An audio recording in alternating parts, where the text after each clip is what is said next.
नया थोड़ी न कर रहे हैं। देश आज़ाद हुआ तब से तो सबसे ज़्यादा दिन तक वही, आज तक संवाद नहीं किए, आज तक तो कुछ किए नहीं।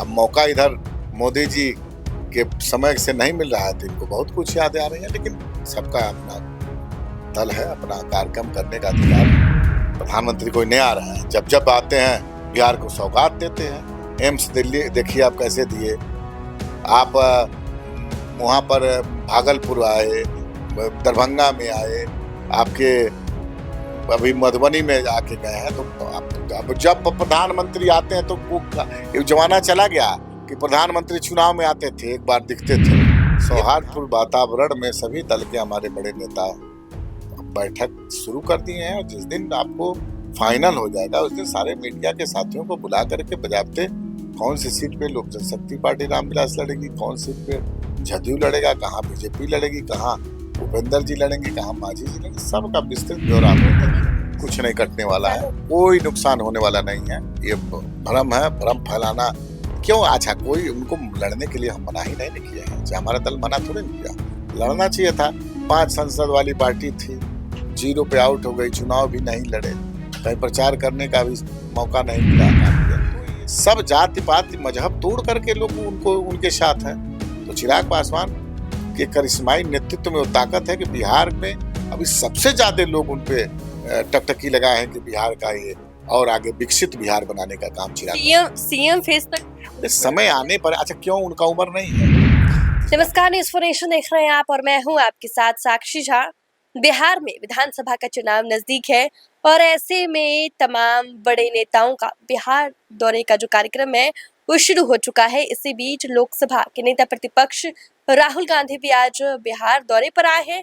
तो चलिए हमारे साथ बातचीत करने के लिए है लोक जनशक्ति पार्टी रामविलास के प्रदेश अध्यक्ष हैं राजू तिवारी जी। इनसे बातचीत करेंगे और जानने की कोशिश करेंगे कि जो राहुल गांधी का ये जो कार्यक्रम है ये कितना सफल लग रहा है आपको, आपकी नजर में? नहीं, सफल राहुल गांधी एक दल के नेता हैं, नेता प्रतिपक्ष हैं, और आना जाना तो उनका लगा ही रहता है, कोई नया थोड़ी ना है। वो तो शहादत में आते हैं, जिसको श्रद्धांजलि देने जाते हैं उसका नाम मंच से भूल जाते हैं। तो ऐसे नेताओं का आना जाने का सिलसिला रहेगा। बिहार एनडीए की धरती है और यहाँ की जनता का पसंदीदा गठबंधन एनडीए घटक दल है, तो आने जाने से कोई मतलब नहीं होना। आने जाने का काम है, पार्टी है, आवे जाए, लेकिन यहाँ के लोगों को कोई परिवर्तन होने वाला नहीं। दलित छात्र छात्राओं से संवाद करेंगे, कोई नया थोड़ी कर रहे हैं। देश आज़ाद हुआ तब से तो सबसे ज्यादा दिन तक वही, आज तक संवाद नहीं किए, आज तक तो कुछ किए नहीं। अब मौका इधर मोदी जी के समय से नहीं मिल रहा है तो इनको बहुत कुछ यादें आ रही हैं, लेकिन सबका अपना दल है, अपना कार्यक्रम करने का अधिकार है। तो आ रहे हैं तो उनका स्वागत है, आना चाहिए। वो आ तो रहे हैं लेकिन दरभंगा में जो उनका कार्यक्रम होना था इसको लेकर अनुमति नहीं दी गई। देखिए, ये सुरक्षा की संबंधित बातें हैं, और अनुमति दी गई किस परिस्थिति में नहीं दी गई ये राहुल जी जानेंगे और यहाँ की सरकार जानेगी। और उनका चूंकि सुरक्षा उनका घेरा एक बड़ा घेरा है, तो ये क्या मैटर है इसमें हमको उतना डीपली जानकारी नहीं है कि क्यों उनको अनुमति नहीं मिली। तो इस संदर्भ में वही लोग बता सकते हैं।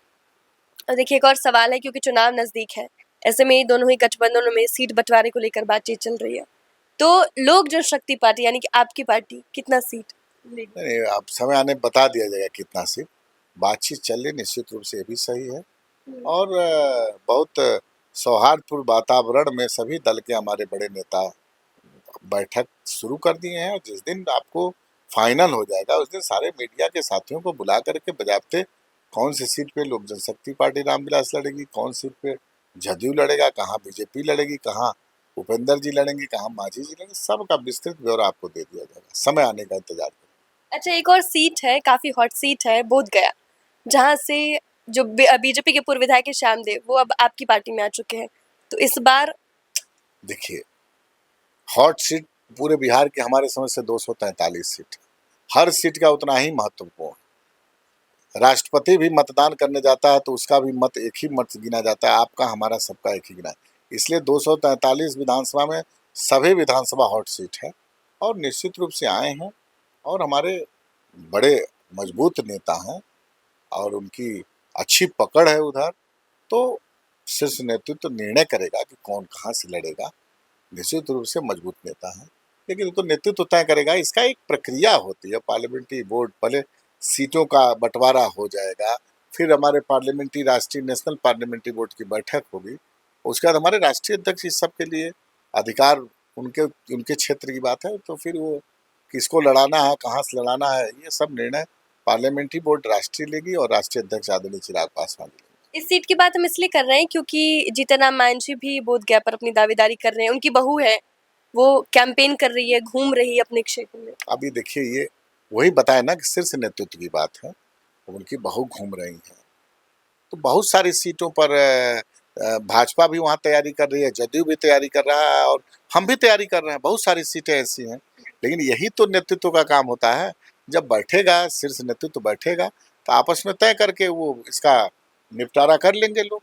अच्छा, आपस में निपटारा करेंगे। एकदम, ये बड़े अच्छे माहौल में इसका निपटारा होगा, कहीं से किसी प्रकार का मतभेद नहीं है, एकदम पूरी तरह से एनडीए एकजुट है और बड़ी मजबूती से हम लोग चुनाव लड़ेंगे 2025 का। सीटों में लग रहा है सीट बंटवारे में कुछ झोल होगा? कोई झोल नहीं होगा। देखिए, ये झोल ओल की बात मीडिया, आप बताइए लोकसभा में कहीं झोल हुआ, कहीं किसी प्रकार का, कितना मजबूती से। हाँ, कुछ आशा के अनुरूप सीटें हम लोग को नहीं मिली, लेकिन फिर भी एनडीए बहुत सारी सीटों पर बड़ी लंबी लंबी बात करते थे, वो चारों खाने चित हो गए 4 सीट लेकर के। लेकिन हम लोग को उम्मीद था कि वो 4 उनका मतलब खाता नहीं खुलेगा, लेकिन ये लोकतंत्र है, लेकिन बड़ी बड़ी बातें बोलने वाले धाराशाही बन गए। उसी तरह इस बार भी कहीं किसी प्रकार का मनभेद नहीं है और सब कुछ बहुत शांतिपूर्ण वातावरण में हो गया।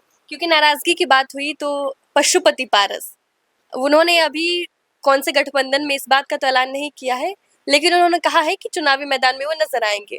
अगर वो रहते हैं तो जो दलित वोट बैंक है, जो पासवान वोट बैंक है, क्या लग रहा है इसमें वोट कटेगा? कुछ नहीं कटने वाला है, कोई नुकसान होने वाला नहीं है। ये भ्रम है, भ्रम फैलाना क्यों? अच्छा, कोई उनको लड़ने के लिए हम मना ही नहीं किए हैं, चाहे हमारा दल मना थोड़ी नहीं किया, लड़ना चाहिए था।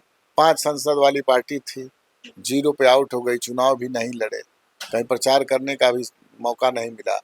तो ये सब उनका ये अधिकार है कि 243 पे लड़ेंगे कि किस गठबंधन में जाएंगे, ये उनका अधिकार है। रही बात चिराग पासवान की दलित वोट की, तो दलित वोट अब वो जमाना चला गया कि कोई बरगला लेगा, और चिराग पासवान को दलितों में नहीं बांध सकती हैं आप। चिराग पासवान के चाहने वाले, देखिए उनका कैडर तो है पासवान, इसमें हम दो राय नहीं है।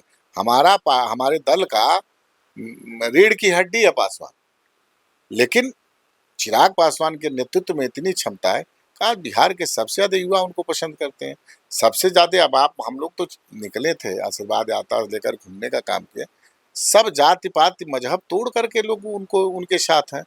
तो चिराग पासवान के करिश्माई नेतृत्व में वो ताकत है कि बिहार में अभी सबसे ज्यादा लोग उन पे टकटकी लगाए हैं कि बिहार का ये और आगे विकसित बिहार बनाने का काम चिराग सीएम फेस तक समय आने पर। अच्छा, क्यों? उनका उम्र नहीं है इस बार, लेकिन चिराग पासवान जी स्वयं बोल चुके हैं कि एनडीए का नेतृत्व होगा, नीतीश कुमार के नेतृत्व हम लोग चुनाव लड़ेंगे।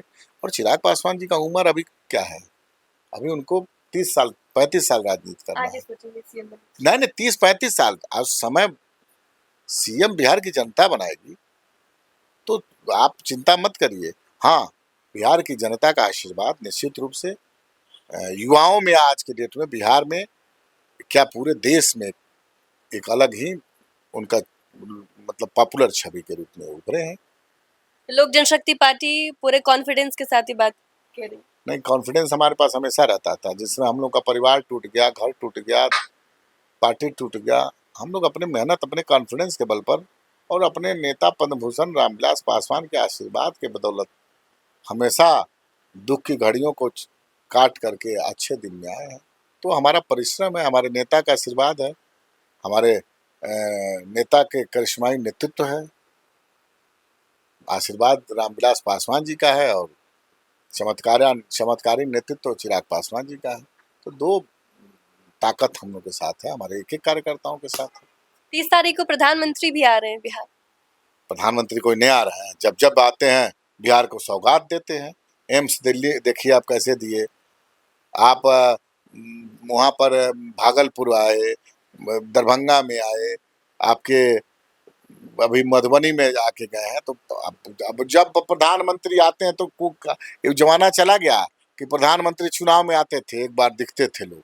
ये प्रधानमंत्री आदरणीय नरेंद्र भाई मोदी का नेतृत्व है कि हर प्रदेश में जाते रहते हैं और वहाँ पर जनहित की ढेर सारी योजनाएं, सैकड़ों पुल, पुलिया, ओवर ब्रिज, 4 लेन, मेडिकल कॉलेज, एम्स, रेलवे का विस्तारीकरण से बहुत सारी योजनाओं को लोगों को तोहफा देते हैं। तो ये तो सौभाग्य की बात है कि ऐसा नेतृत्व मिला है देश को। बहुत बहुत धन्यवाद आपका। ये थे हमारे साथ लोक जनशक्ति पार्टी रामविलास के प्रदेश अध्यक्ष हैं राजू तिवारी। इन्होंने बातचीत की है, इन्होंने बताया कि लोक जनशक्ति पार्टी यानी कि जो इनका लोजपा है वो कितनी मजबूती के साथ इस बार चुनावी मैदान में उतरने वाला है। फिलहाल के लिए हमें दीजिए इजाजत। आप देखते रहे न्यूज़ फिनिश।